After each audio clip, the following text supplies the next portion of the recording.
We'll always be bosom buddies, friends, sisters, and pals. We'll always be bosom buddies. If life should reject you, there's me to protect you. If I say that your tongue is vicious, if I call you uncouth, it's simply that. Who else but a bosom buddy will sit down and tell you the truth?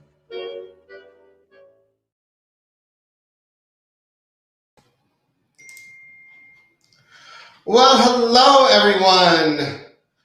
Welcome to another episode of Naughty or Nice.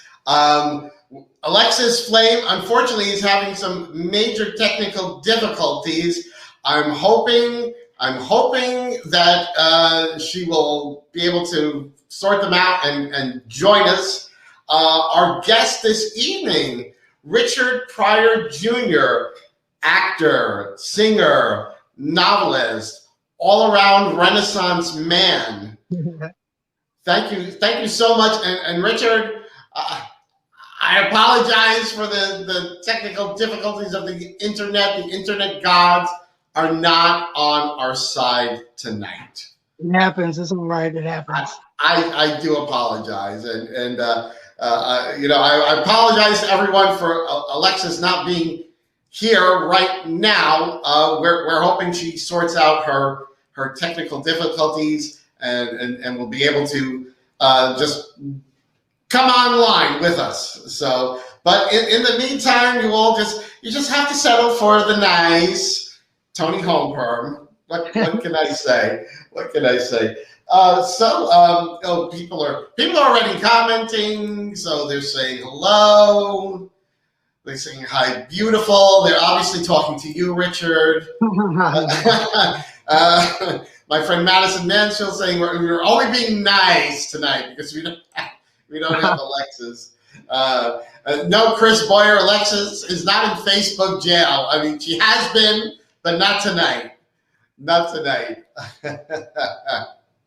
Yeah, she was locked up. So, Richard, how are you tonight? I'm actually really good. I'm, this has been I was going to say rough year, but last year was rough and this is rough, but, we're making it through. We're taking step by step to try to get through to the next month so we can end this year. Absolutely.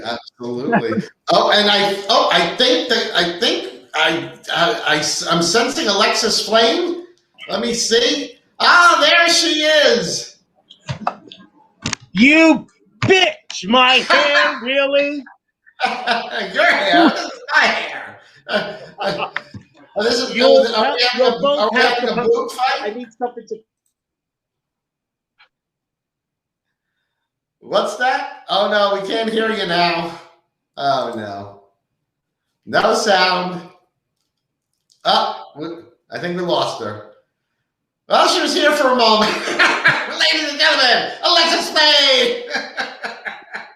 Thank you, Alexis. Alexis Flame will be joining and unjoining and joining and unjoining us all night apparently. So, but she made an appearance. So let it not be said that she didn't appear for something that she was booked for. There's only 10 seconds, but she was here. That's all that counts. That's all that counts. Richard, have you ever had an experience like that where it was like you're scheduled for something and you just made like 1 minute of it and it's like, okay, well, I did it.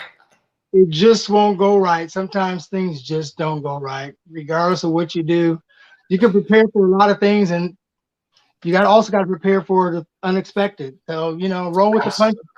Absolutely. Well, that's showbiz, kid.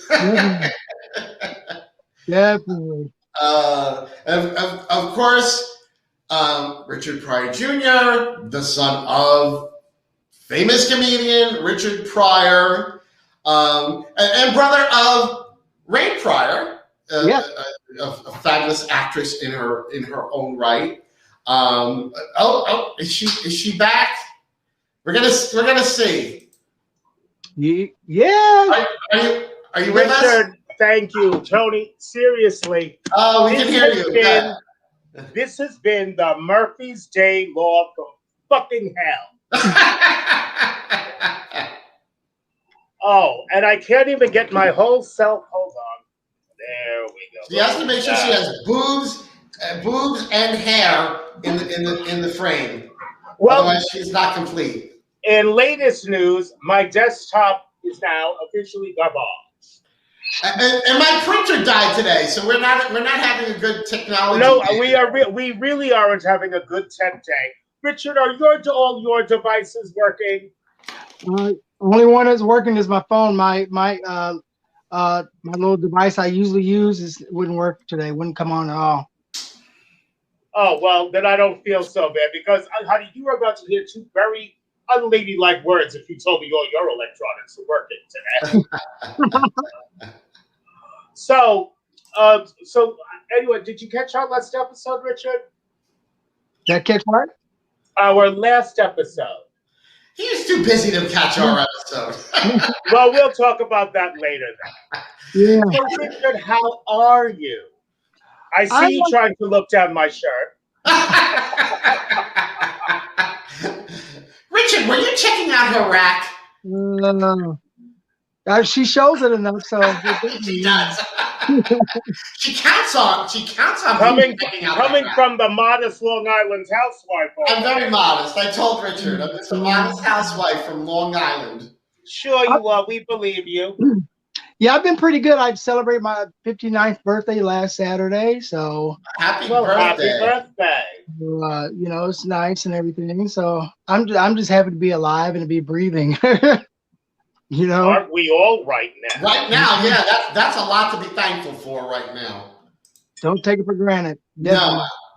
No. Okay, well, due to a faulty desktop and Verizon having issues in my neighborhood, Lord only knows that. So if I vanish again, you already know what's going on. We know what's going on, and people are wishing you happy birthday.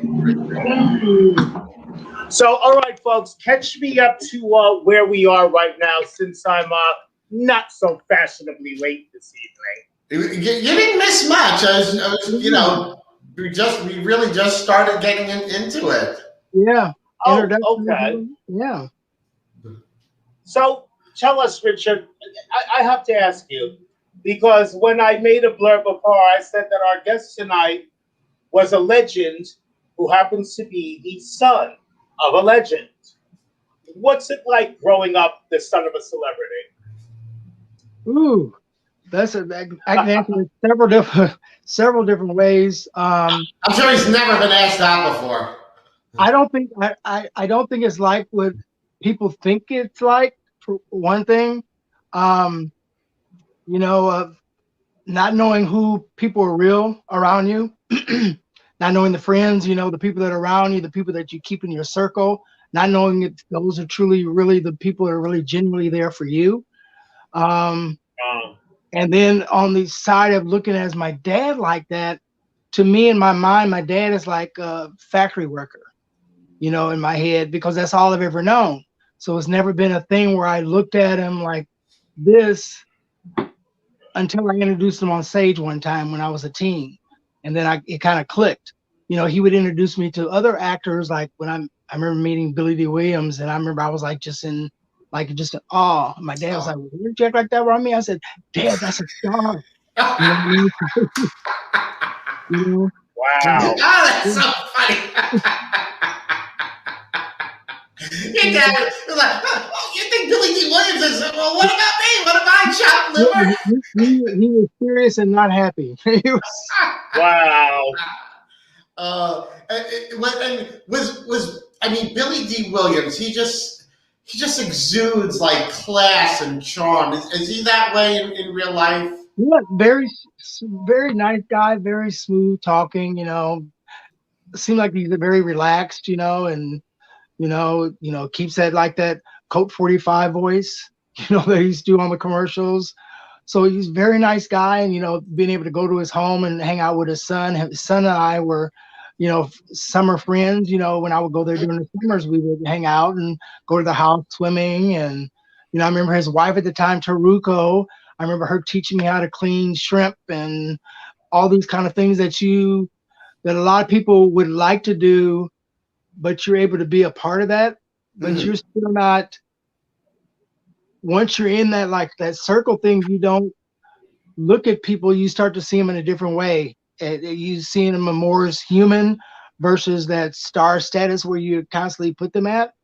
Because I've made the mistake after years of wanting to meet people, and you get so let down when you meet an actor or an actress and they're not what you think they're going to be. And you're like, oh my God, that's a bitch. She's horrible. And when you see those people, reminds me that when I met one of the women that I'm known for impersonating. Really? I really don't want to mention any names, but your father made a movie with her. Now, Alexis, I was asking Richard. Now, because when you worked in Las Vegas, you met so many celebrities. Did you ever get to meet Richard Pryor Sr.? I've met Richard, yes. Oh, you did? So you did meet Richard's dad? I've met Richard Pryor Sr. You did? Oh, okay. Yes. Did he check out your rack? I wasn't quite as buxom. If he tried to check it out, the check bounced.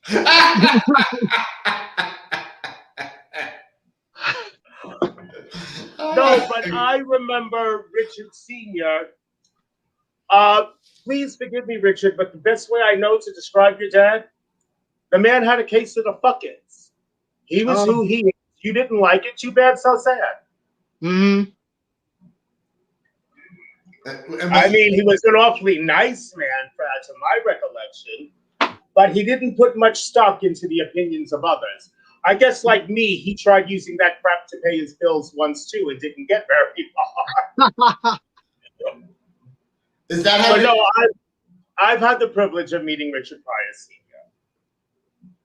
And is that an accurate description of him, Richard? That Well, yes, it depends on how you got him. Okay.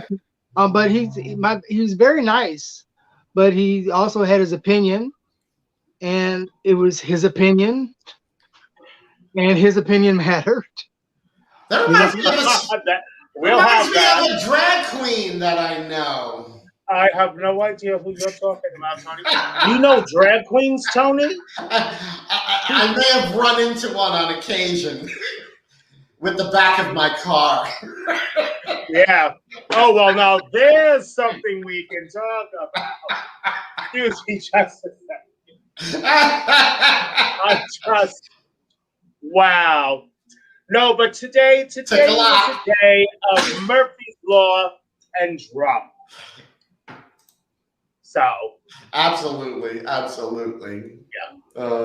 Madison says she loves Tony. She loves me.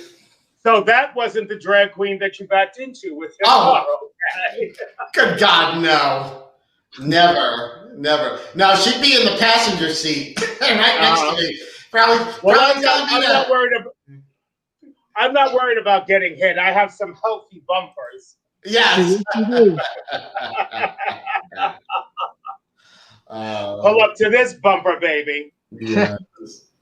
So, Richard, let's ask him about his books. He needs to sell more books. I was getting to that. You bitch! This man needs to make his coin, girl.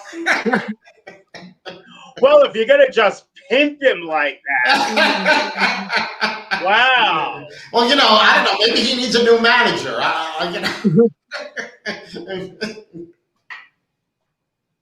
Yeah, I'm gonna be nice.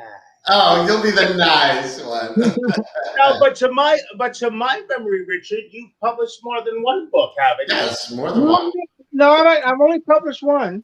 I thought it was two. I thought it was two. Yeah, it's only been one. Well, as I as I look down at it to say, is this it? Yeah.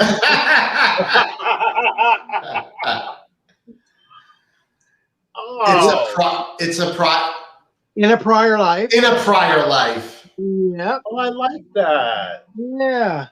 So actually, it's already a screenplay as well. So Wow. I'm hoping something happens with it, you know. But everything shut down, so it kind of like put the accordion music on it, you know. All right. Well, Richard, give us a brief synopsis of the book and where we can acquire it. Well, it's dealing with my life, being a child of a celebrity. When I first started with this book, when I first started about getting it together, it was about with it like just being a son of. By the time I was in the middle of the book and starting to really get into it, it turned into how can I show some people who are in some darkness in their life? How can I show them how I came out of my darkness? The things that I've done that I may not be so proud of, and the you know the dark roads and the dark paths that I took, and how I'm still standing here today. And so it turned into that type of book. Amen. The book was Ron Brauer helped me write the book. He's an award-winning writer, and he actually I would record because I wanted it in my voice, so I would actually record myself talking about certain topics, so that the book has that flow like I'm just sitting down with you having a conversation. And that's what I wanted, and that's what I got out of the book, and as far as achieved on the book. But the book can be purchased on APryorLife.com, BearManorMedia.com, or Amazon, Barnes & Noble, any of the other bookstores should be able to purchase the book. And sorry, go ahead. Well, Richard, if I go and purchase this book, will you sign it for me? I definitely will. I actually have have it set up to where if people want their own book and everything, they would, you know, contact me through social media, and we'll, you know, do the payment thing, and I'll order the book and I'll get it and I'll sign it, whatever you want. Well, then we'll do that this evening if that's okay with you, because I'd really like to read it. Yeah. Yeah, me too. Yes, of course, definitely. I mean, you know what I found out about books though, when you start, you think that you know things about yourself, and you know you're going to tell the stories that you've told before, maybe at a party or something, or you may let somebody in on something that they've never heard before, but you don't realize the toll it takes on your mind, your psyche, when you're actually writing it, and how physically ill at times you would get because you're talking about something that was so dark that you didn't even realize was still impacting your life until you started talking about it. And then it would bring up things that you had totally blocked up out of your mind because it was so traumatic, and those things come flooding out. So you have to be in that position, that place, to know that no matter what I come against, no matter what obstacles I come against, what I'm doing is to keep going forward, because it's only going to better myself and it may help somebody else. very true. That's a noble sentiment. It really is. But as it turns out, Richard, it seems you and I have a hell of a lot in common. But no, I'm going to get with you after the show, after Tony and I log off, because I really would like to purchase and read the book. Okay, definitely. And something tells me it's one hell of a book. So, and we will, Tony, you're going to get a copy too, right? Absolutely. We'll have to revisit this after we read it. Oh, yes. Oh, that would be awesome. I'm serious. Yes.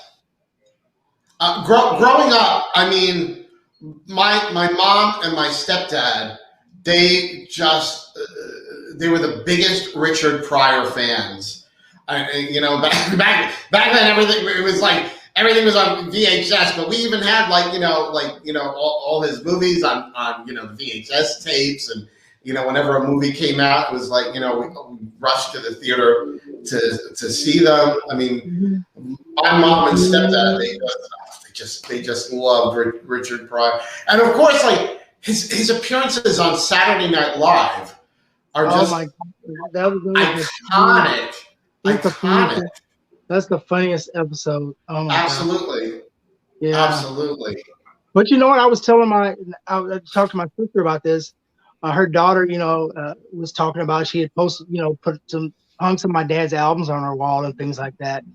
And she was talking about how he would be canceled now and you think about the things that the material that my dad did. If it was, if he was standing on stage and do the same material now, he would be attacked, because it wouldn't be politically correct. It would Right. be wrong. The language is not right, and you can't say those types of things. A lot of those TV shows wouldn't be on that we used to watch in the 70s and early 80s. The All in the Family. Oh, please. A lot of that was so politically incorrect. Oh, my And if you God. think about it, take today's TV. I mean, I don't know how many times I've watched an episode of Family Guy and thought to myself, oh, that's just wrong. But I mean, but you can get away with, it's funny, but you can and can't get away with so much today. And it sits there and it leaves people wondering, will you make up your freaking minds already? I mean, because 1 minute it's funny, but it's actually the same people who are laughing about it who then want to have an all-fire titty attack and start complaining. Exactly. And I just don't get it. Yeah, it's true. Well, the funny thing is, I remember your dad, I think it was NBC, actually gave him a 1-hour TV show. Yeah, he had a Richard Pryor show. Yeah. But they took it off after only a couple episodes because he only did 4 episodes. I think it was 4 episodes because they wanted to censor him so much. Right. He didn't want that. He wanted to show his voice and show who he was. Yeah. And when it was, you have to abide by this and this, he was like, I'm done. Yeah.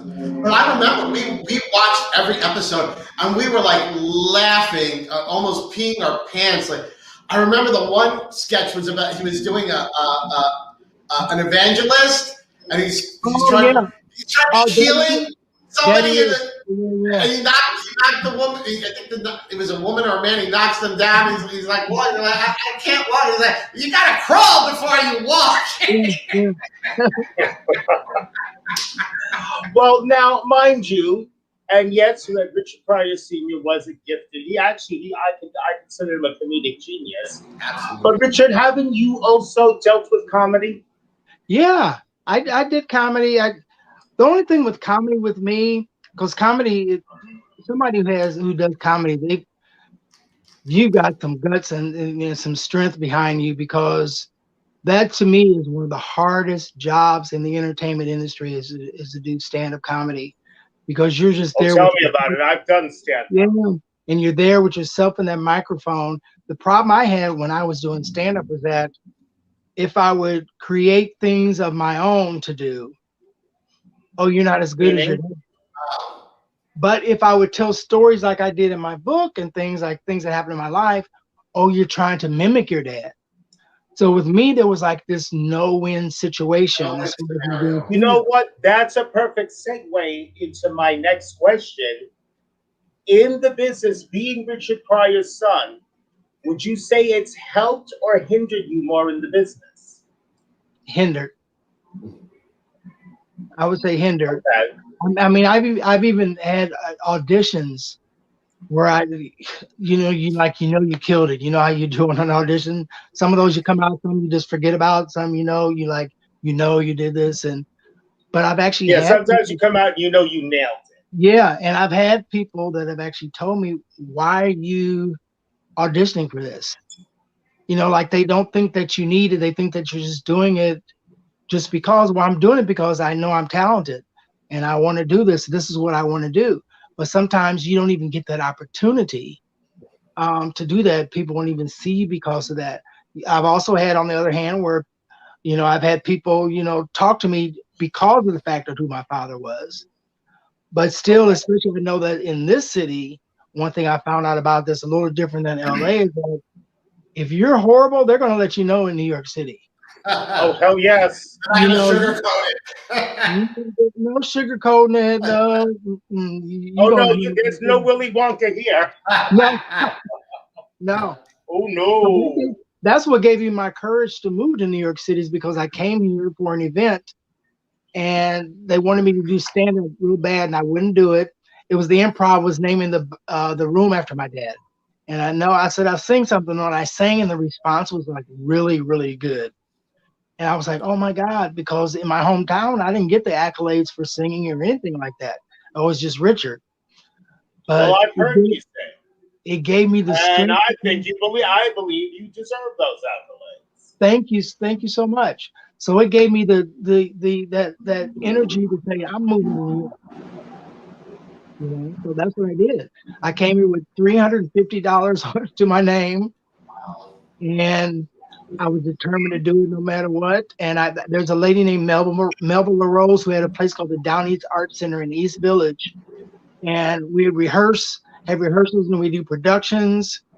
And then at nighttime, we close it up, and I'd pull out my army cot, sleep on the cot backstage, and have my little my little thing to heat my food up, to cook my food on, and everything like that. And yeah, Wow. so people can't, people that say, "Oh, everything handed down to you," you have a golden spoon in your mouth. No, I've had maybe a gold plated spoon in my mouth. But I worked for everything that I've achieved. I've worked for it, and I've worked hard for it. Well, I believe it. And if anyone's never seen Richard perform, well, that just sucks to be you because you missed a great show. And Richard, you've done movies too. I mean, you've basically done it all. Yeah, I've done some things. The only thing, when you're an actor, you love to act. So when it's let's go do this, or say indie film, you're going to do it because you want to act and you want to perform. It gets to a point though that you want to be in something where people really see you. You know what I mean? You want the masses to be able to see what you can do and what you're capable of doing. And it's like you're constantly striving for that. And you're not doing it for the money. You're doing it because you love the art of it and love what you're actually doing. But you do want people to see it. And you do want it to go somewhere so people notice you, so that movie opens up some more doors for you to perform it. So that's, I work in film work and stuff like that, but I want to get in that one thing that just clicks, or that one TV show that just clicks, and, where you notice for your art. And I would love to see you on a weekly or nightly series. I really would. Yeah. Well, that's the thing we're working on now with there's a show called the DOC, the Department of Corrections, we're shut down, didn't get to start because of the pandemic last year. So I'm waiting to see what happens with that. Is it still on the table, to your knowledge? Yeah, it's still on the table. Yeah. Okay. Yeah, so I'm excited about that. And it's a regular, like, weekly series dealing with the Department of Corrections and things like that. And I'm one of the lead characters. It's written by Robin K. Miller, who wrote a book about corrections officer, because she was a corrections officer, and she talked about the dark side of correction officers, the things that go on that they do, and how they perpetrate, and the crimes that they commit, and that's what it's about. Now, Alexis, someone who's before we started, Richard worked on the production of The Color Purple. Really? Yes. one of my favorite That's funny movies. because every time I get pissed off, Tony just sits back and says, "I wonder what color she gonna put on the wall now." Yes. I'm like, really? I'm just gonna sit back and see what color the wall gonna turn. Is that what you really think of me, Tony Homeper? Yes. That's hilarious. You bitch! Me? You see what I gotta deal with, Richard? Richard, maybe next week you and I will be doing a talk show. Does he have a wig? Oh, I've got quite a few. Can you lend him one? Yeah, probably a few actually. What about boobs? I got. No, I sold that pair. Oh, geez. So, Richard, what else do you have coming down the pipe in the near future? Well, working on that. I know I'm going to be performing in Palm Springs. I believe it's in June, end of May and June. It's for some things there because there was some a fashion show for Black History Month that usually goes on there by a designer named Anika Brown, and I usually perform there, you know, and do my cabaret or something there, you know, usually every year. But because the pandemic, things were pushed back and everything, so now I'm supposed to be doing it at the end of May. So I'm looking forward to doing that. I want to try to adapt my book into a one-man show. That's the thing I really want to focus on. Okay. I also have my Bernard Firstpan, who ran the Metropolitan Room. The Metropolitan Room is open again? No, but they're doing like the streaming shows and all virtual. So he's told me about it. So I might be jumping on that for June or July to do an actual show, because you know that was my big thing when I came here. I did a cabaret show called Love Life and a Little Laughter, and it was my first cabaret ever, and I was nominated for a MAC for it. So I'm excited about it. So I would love to get back up on stage because I love I'm a storyteller. So I love to be on stage to tell stories and to act them out, and for you to see me in doing wardrobe changes while I'm talking, and then going to that song that fits what I'm talking about. So see, that makes me jealous, because Tony and I could never do wardrobe changes while we're talking. Nobody would stick around that long. I wouldn't. Oh, you have no idea what goes into all this. I wouldn't stick around. Please, I can't walk by my mirror while I'm naked. I scream. Well, you're lucky that you're the one screaming. When I do it, the mirror screams. Somebody's screaming. Someone's screaming. Oh, well. I mean, seriously, go ahead. Richard, I have to ask, you were talking about the book being made into a screenplay, which I think that would be incredible if the book actually became a movie as well. That would actually be amazing. It would. Who would you, in your dream casting, who would you want to play your father and you? Oh, that's a good one. Oh, I got it. That's really a good one. Because there's people that I respect. Like there's people that I know that can do my father. The Jay Farrow, he can do my father very well, the voice of my father. Mike Epps does the voice of my father very well. The thing I have with people portraying my father is that when you hear them doing my father, it's always a caricature of my father. Right. Well, that's what impersonation is. I know, but I would love to see someone do him not on stage or what they see on stage. Right. Not Richard Pryor, but the Richard Pryor who was off the stage. That's in order to do that, they would have had to have known him. They have to have known him, but not necessarily, because you've seen other people that have done characters. Yeah. And they're able to pull them off, but it is doing your research and finding those clips that are dark clips, of seeing somebody not in their, the best light, and they're not on stage from the thousand where they have to put on a show. So you would want to see someone who could bring forth the off camera or off stage Richard Pryor, not the on. Right. Because that makes sense. People can do the on. We've seen it. People can do the on, but it's saying. But now who do I think that who would you want to play you? Ooh. Well, I think if I would have thought about this like maybe a couple of years ago before they got into trouble with sexual allegations and stuff like that, would probably be somebody like Cuba Gooding Jr. or somebody who could actually pull off doing female impersonation, because I used to do female impersonation years ago. So I remember that. Well, someone that could. I also remember you got the cover of the National Enquirer while you were doing that. And the Star. I was the head story on Current Affair with Maury Povich. Yeah. For doing female impersonation. Yeah, it was called The Princess of Peoria. I didn't know this. I did not know this. Yeah. Oh, honey, you didn't know that Richard used to be a sister? No. No. This is all news to me. The more you know. The more you know. It's like the stars shooting across Well, the if sky. that's the case, let's see, how could I play him? But well, I don't have a problem with the female impersonation. Oh, of course not. Perish the thought of that. Perish the thought. We've known a few female impersonators, I think. Yeah, I've met one or two. 2000.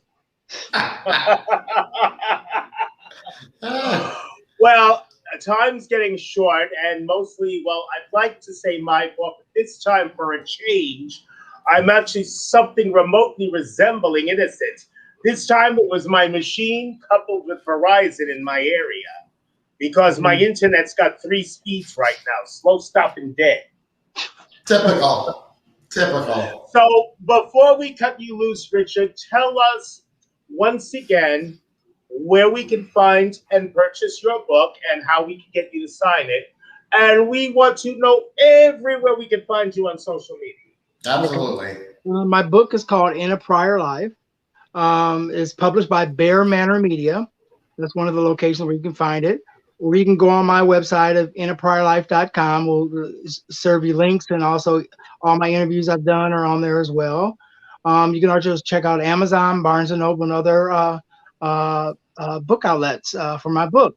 And you can find me on social media under Richard Pryor Jr. on Instagram, Twitter, and Facebook, or the Richard Pryor fan page on that as well. And if you want a personal signed copy of my book, you can contact me on one of the social media sites. Contact me, and we can I can take your payment and I order the book. I get the book and I sign it what you want. We're going to do that this evening. Mm-hmm. And as a matter of fact, Richard, you could actually bring my copy to me, because you know you have a standing dinner invitation. Yes, yeah. Tony, don't even. Richard, I have 3 words for you. It's a trap! It's a trap! Uh-huh. I warned you. Yeah. Oh, open call next week. Talk show co-host. Richard's gonna pull. He's gonna start looking for old wigs in the bottom of closets. Tony, I'm going to bring you a special batch of collard greens. Ooh, a special.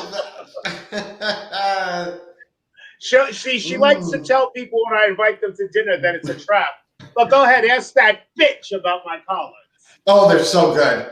Oh, they're like, her collard greens are like the crack of collard greens. That's well, I've never heard them referred to like that. I have to make a peach cobbler. That sounds good too. Oh, I feel my waist cincher tightening already. Yeah, I love. Oh my God, I love a good peach cobbler. Yeah. But Richard, I wanted to know, because Richard and I have been friends for a while. That's why I called him and asked him to join us. And then, of course, my computer has to crash. Well, of course, Murphy's Law. Today was just one of those days. It really was. But Richard, I can't thank you enough for joining us. Yes, thank you so much. After we read your book, I will be calling you, asking you to come back. Definitely. Thank you so much for having me. I appreciate it, both of you. Thank you. It was our pleasure, Richard. Thank you. Yes. Good night, it was our honor. Thank you so much. I'm sorry if we had technical difficulties. Thank you for sticking with us. Thank you so much. Thank you, Richard. Bye-bye now. Bye-bye. He is just one of the nicest men you're nice. Going to live long enough to meet. Nice. No, he's really amazing. He really is. He is. He's a total sweetheart. Not too terribly difficult to look at either, I might add. But we've yet to have a guest on that was hard to look at. So. Well, that's because most of them were my children. Exactly. There you go. And there you have it. But oh my God, we have gotten so many comments about our. Tim Glenn says, "Great show. Thank you, Tim. Thank you. Thank you for bearing with us with the technical difficulties." We apologize. Yo, Verizon is not looking forward to my phone call. You'd better hurry up and believe that. Oh, Verizon. So, Verizon. no, but so thank Mama you, Dad. Mansfield. Mama Mansfield says that was a wonderful sweetie. interview. Thank you. Speaking of Mansfield, Yes. I happen to know another bitch who goes by that name. Oh, yes. We do. We had such a great time last week. Mm-hmm. But just to put it out there, you know, Please Madison, do. Tony, and I, Madison, Tony, and I decided to get. Tony, did I tell you how I love your hair tonight? I love yours too. Why, thank you ever so. Tony, Madison, and I just decided to get together and have ourselves a kiki. But our show that night was in no way, shape, or form directly affiliated with the Imperial Court of New York or the Night of 1,000 Gowns. No. Just to clarify that, if anyone didn't know. That was just the three of us having a good time for ourselves and our way of celebrating the event. But this was not our podcast was not a court sanctioned event. No. If anyone was curious. Just if they were curious. Because that's the kind of thing we would normally do after the event. Would be like, just like just get it basically. Well, you know what? I'm get together privately. It was that sort of thing. Because I don't know if anyone's realized this, but the whole premise of our show, it's basically like a three-way call between friends, and you just get to eavesdrop. Oh, you mean it's like a threesome? You are a Mansfield, aren't you? Yeah, something. Does it like show? That. Is my Mansfield showing? Yeah, both of them. I don't know. How about mine? Yes, definitely. What, sweetie?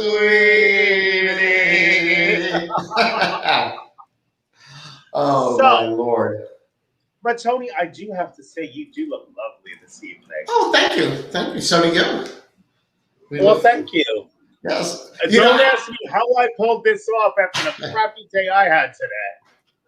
Honestly, this was not the hair I was going to wear originally. Same here, actually. But when Frank put it on me, and I just didn't think it went with the look. So I was like, no, this doesn't work. I was like, and he's like, oh, what am I going to put on you? And he's like, oh, wait, here, throw this on. And I was like, oh, okay, this works. Actually, you know what else I'm admiring at the moment? What is that? Your backdrop. Oh, thank you. Yes, I've been using the same. Ooh, I made it move. I was using the same one for a while, but I'm now in my official studio space. Yeah. Oh, yes. I felt because it actually snowed. I know the room you're talking about. You know the room. Now I know why there's an echo. There's no freaking furniture. There's nothing in here. It's basically empty. Except you and your. I was hoping these would absorb some of the sound, but honey, they're not that big. They've yet to do so. I guess I have to go up a few sizes, but either that or you'll have to borrow mine. No, but Richard is a great guy, and I'm so glad wonderful person. With us this evening. He was a great guest. Well, before this evening is over, I am gonna hit him up. Actually, I'll probably just give him a call because yes, I want that book. Me too. I always such a huge Richard Pryor fan. Always. No, I did consider his late father a comedic genius. Yeah, absolutely. But Richard, yeah, and I'd like to say the apple doesn't fall far from the tree. It does not. I mean, I see his father's shadow in his face. I hear it in his voice. But other than that, other than the family resemblance, but I see this Richard. I'm not seeing the father. Yes, exactly. I mean, his talents are all his own. They Right. really are. Yes. So, So, how did your day go today, Tony? okay, except for my printer dying, but what can you do? Oh, yes. Oh, that's right. And I have to change my press soon. Mm-hmm. Yes. We have something coming up. We have something coming up. Oh, I thought you said we had guests. No, we have something coming up. Yes, we do. We certainly do. Mm-hmm. And we warned you all. Yes, we did. Very soon. Very We'll soon. be either completely biased and totally rigged, or is it completely rigged and totally biased? That too. All of it. All of it. Well, like Tony and I have said, we've seen so many situations where it's just what they've done is so obvious.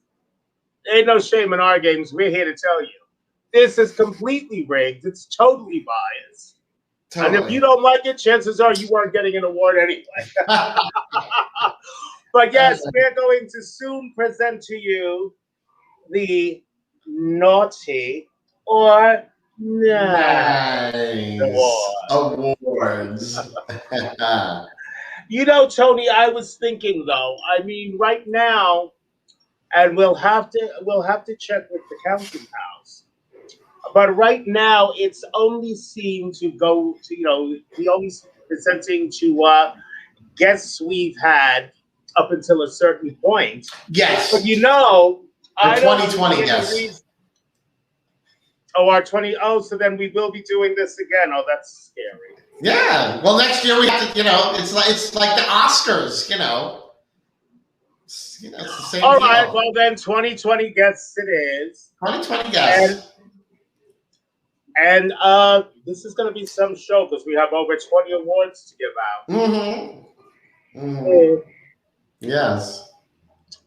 Well, on behalf of myself, the naughty Alexis Flame, and my co-hostess with the mostest, the modest Long Island housewife, the nice Tony Homeperm. Good night, and we'll see you. When's our next podcast, sweetie? Oh my goodness!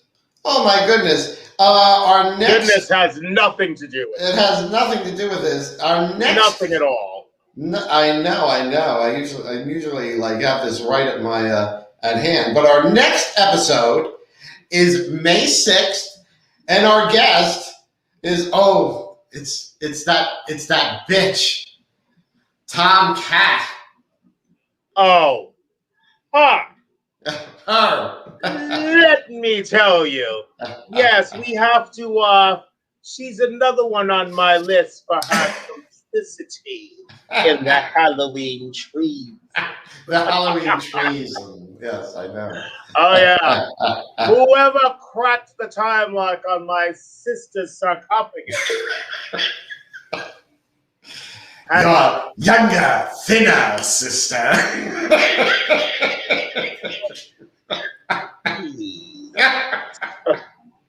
Oh, that sounded so nice. I know. So, thank you so much for joining us. I think I'm going to change my dress and maybe even my hair. And we'll see you all very soon. And yes, May 6th, when our guest will be that Tom Cat. That Tom Cat. We'll see you soon. Naughty night, man. Good night, everyone.